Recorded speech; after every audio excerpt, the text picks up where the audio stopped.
Նախորդ նստաշրջան, նախորդ նիստից հետո լիագումար բավականին բուռն էր Եվրանեստի խորհրդանական վեաժողով, ԵԱՀԿ խորհրդանական վեաժողովում զարգացումներ, դրան մի քիչ ավելի առաջ նախորդող եւ վերջապես բյուջեի քննարկումները ազգային ժողովում։ Սկսենք բյուջեից, այնուհետև անցնենք միջազգային անցուդարձին եւ հետո սիրով կպատասխանենք ձեր հարցերին։ Բյուջեն, որը ներկայացել է, կարող ենք վստահաբար կոչենք ձախողումների ամփոփման բյուջե, կառավարության վարած խայտառակ տնտեսական քաղաքականության արդյունքում, երբ արտածին դրական գործոնները վերացան կամ նվազեցին, մասնավորապես խոսքը վերաբերվում է ռուս-ուկրաինական պատերազմով պայմանավորված դրական ազդեցությանը տնտեսական, մենք տեսնում ենք, որ տնտեսական աճը գահավիժեց 5.2-5.4%-ի միջակայքում, այն դեպքում, երբ կառավարությունը խոստացել էր բարենպաստ պայմանների դեպքում 9%, իսկ սովորական պայմաններում 7%։ Հիմա մենք տեսնում ենք, որ կառավարությունը այդ թիրախին չի կարող հասնել, չի կարողանում։ Ունենք պետական պարտքի սրընթաց աճ, 2026 թվականին 6 տրիլիոնից անցնելու է պարտքը,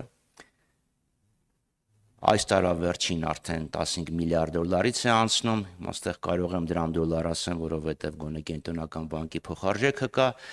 եւ ով պարադոքս իշխանության ներկայացուցիչները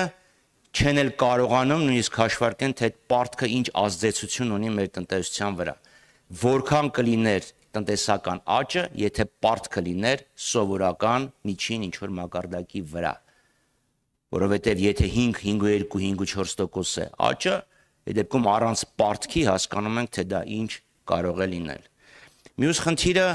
իշխանությունների շեփորահարած միջին աշխատավարձի աճը։ Եթե միջին աշխատավարձը 300-306 հազար դրամի կարգի է, ապա բնակչության 3/4-ը միջին աշխատավարձից ցածր աշխատավարձ է ստանում։ Հասկանում ենք, չէ՞ դա ինչ է նշանակում։ 4-ից 3-ը միջին աշխատավարձից ցած են ստանում։ Այսինքն բևեռացումը մեծացել է, իսկ միջին աշխատավարձի հղումները պարզ մեքենայություններ են։ Եվ անհուսալի վարկերը 330 հազարից ավել անհուսալի վարկ կա այսօր մեր բանկային համակարգում։ Չեմ կարող ասել քանի վարկառու կա, բայց 330 հազար անհուսալի վարկ կա։ Փոքր վարկերը, եթե 17 թվականին ընդամենը 46 հազար էի, ապա 25 թվականին արդեն մոտ 4 անգամ ավելացել են։ Դա բարեկեցության անկման ամենամեծ ցուցանիշներից է։ Մյուս քաղաքական ուղերձը դա պաշտպանական ոլորտի հատկացվող բյուջեի նվազեցումն է, եւ դրան էլ ավելացնենք Նիկոլ Փաշինյանի քաղաքական հայտարարությունը բյուջետային ուղերձի ժամանակ։ Մենք մարտունակ բանակ չենք կառուցելու, մենք կառուցելու ենք պաշտպանունակ բանակ։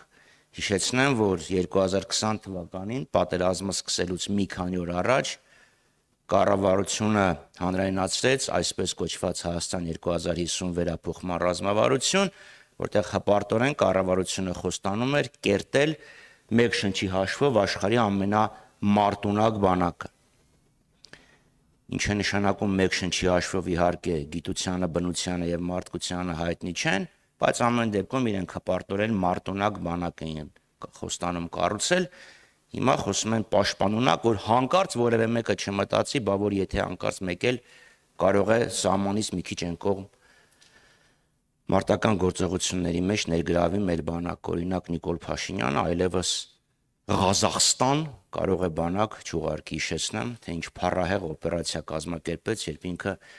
ԵԱՏՄ-ի, ուրեմն պաշտպանության խորհրդի նախագահն էր։ Եվ Արցախի հարցը Նիկոլ Փաշինյանի հերթական խայտառակ հայտարարությունները Արցախի վերաբերյալ, որ Արցախը թոք էր, Արցախը ֆեյք էր, եւ հենց այդ նույն օրերին, նույն վայրկյանին Ադրբեջանում դատախազը Արցախի ղեկավարության համար պահանջում է ընդհուպ մինչև ցմահ դատապարտում եւ մինչև 20 տարի դատապարտ, ուրեմն 20 տարվա ժամկետ եւ պատահական մարդկանց, որոնք հայտնվել էին այդ ծուղակում մինչեւ 16-17 տարի։ Նաեւ հիշեցնեմ, որ Նիկոլ Փաշինյանը ինքը Արցախի վերածննդի հրապարակում հայտարարել էր, որ Հայաստանն է Արցախի հանրապետությունը ընտրությունների լեգիտիմության երաշխավորը։ Իսկ ինքը խղճի խայտ չի զգում, ինքը պատասխանատվություն չի զգում այդ ամեն ինչի հետ կապված։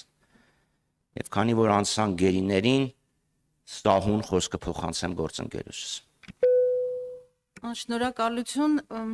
ճիշտ է,